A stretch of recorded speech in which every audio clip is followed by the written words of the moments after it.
To pływająca komisja wyborcza. Został zarejestrowany okręg wyborczy numer 1002. Nabrała wiatru w żagle w minioną niedzielę. Z portu w Szczecinie jacht Fryderyk Chopin, drugi co do wielkości żaglowiec pływający pod polską banderą, wypłynął na szerokie wody Bałtyku. Rejs zorganizowany przez dorosłych, głównie dla dzieci i młodzieży, był nie tylko lekcją żeglarstwa, ale przede wszystkim lekcją demokracji, bo na pokładzie stworzono komisję wyborczą. Kapitan chodził parę razy, przypominał, żeby zagłosować, bo to były ważne wybory, więc my tutaj też byliśmy świadkami tego wszystkiego. Dzieci wiedziały o tym, że komisja wyborcza będzie na pokładzie już miesiąc przed rejsem. Żyły tym, chwaliły się kolegom i koleżankom, że będą głosować ich rodzice, ich tatusiowie na pokładzie Fryderyka Chopina.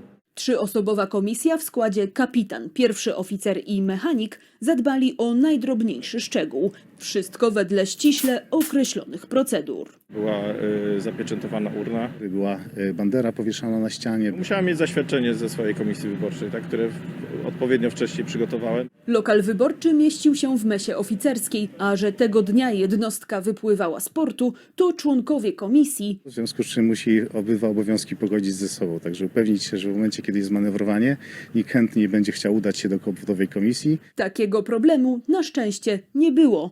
Bo ja głosowałem przed swoją wachtą o 7 rano. Byli też tacy, którzy oddali zaraz po otwarciu komisji wyborczej. Zresztą sama załoga chętnie głosowała. Chętnie i można powiedzieć, że tłumnie, bo okręg wyborczy numer 1002 może pochwalić się 100% frekwencją. Na 52 uczestników rejsu uprawnionych była niemal połowa. Pozostała część załogi jeszcze nie jest pełnoletnia. 26 uprawnionych osób, czyli wszystkie, które były uprawnione na statku, zagłosowały. Wyniki wyborów znalazły się na obwieszczeniu. 23 głosy uczestnicy rejsu oddali na Rafała Trzaskowskiego, a 3 na prezydenta Andrzeja Dudę.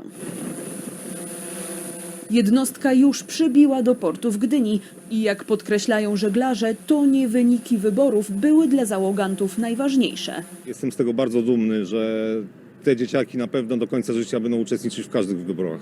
Bo z tego rejsu dzieci wyniosły lekcje demokracji i odpowiedzialnej, proobywatelskiej postawy.